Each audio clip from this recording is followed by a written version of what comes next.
दिन में 146 मेंबर्स को निलंबित करना, ये हमारे संसदीय इतिहास में एक रिकॉर्ड है। सदन के किसी भी निर्णय पर जो सदन ने लिया है उस पर टिप्पणी नहीं करे तो उचित रहे।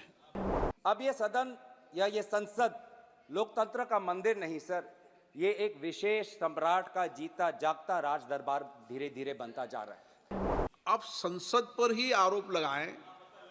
इस संस्था में आप बैठे हैं, जिस संस्था का पवित्र सदन है, आप ही सोचे क्या बोल रहे हैं आप। नो सर, क्योंकि जब भी यहाँ पे महाराज जब आते हैं तो सारे सांसद खड़े होकर ताली बजाते हैं, उनका जयकार होता है। राष्ट्रपति के अभिभाषण में बोले ना, माननीय आदरणीय अध्यक्ष महोदय, राष्ट्रपति अभिभाषण में बोले। इस संसद की बात कर रहे हैं। आज संसद में बोले, संसद के इतिहास की बात कर रहे हैं सर। हमारे संसदीय इतिहास में सबसे ये रिकॉर्ड है कि एक दिन में 146 मेंबर्स को निलंबित करना, ये हमारे संसदीय इतिहास में एक रिकॉर्ड है। और दुनिया में भी ऐसा कोई उदाहरण नहीं कि एक ही दिन में 146 सांसदों को निलंबित करके 3 दिन में 14 बिल पारित करना, ये रिकॉर्ड है सर, ये रिकॉर्ड है।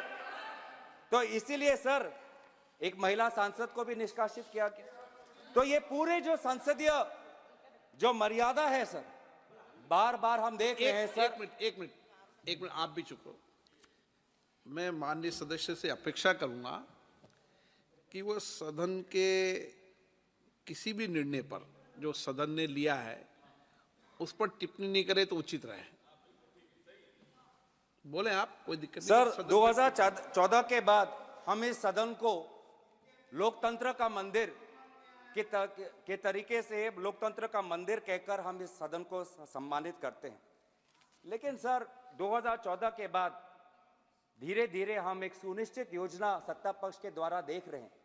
अब ये सदन या ये संसद लोकतंत्र का मंदिर नहीं सर, ये एक विशेष सम्राट का जीता जागता राज दरबार धीरे धीरे बनता जा रहा है। अब महाराज एक सेकंड आप 1 मिनट मानिए। आप बहुत वरिष्ठ सदस्य हैं, आप संसद पर ही आरोप लगाएं। इस संस्था में आप बैठे हैं, जिस संस्था का पवित्र सदन है, आप ही सोचे क्या बोल रहे हैं आप। नो सर, एलिगेशन ना, आपने संसद पर सवाल उठाया, पार्लियामेंट की सिस्टम पर सवाल उठाया। नो सर मैं अपनी बात रखूं। हाँ। मैं सदन की मर्यादा और भारत की संसदीय की इतिहास की मर्यादा की संरक्षण में बोल रहा हूं। बात कर रहा हूं सत्ता पक्ष की सुनिश्चित योजना, क्योंकि जब भी यहाँ पे महाराज जब आते हैं तो सारे सांसद खड़े होकर ताली बजाते हैं, उनका जयकार होता है। जो जिस जिम्मेवारी से हम आते हैं, जिस जिम्मेवारी से हम आते हैं सर, वो जिम्मेवारी को हम भूल जाते हैं। और महाराज भी आते हैं, कुछ क्षण बैठते हैं और फिर वो चले जाते हैं, विदाई देते हैं और एक भी सवाल का उत्तर नहीं देते। सर इससे पहले भी सदन में और इस संसद में बहुत से प्रधानमंत्री राष्ट्रपति के अभिभाषण में बोले ना, माननीय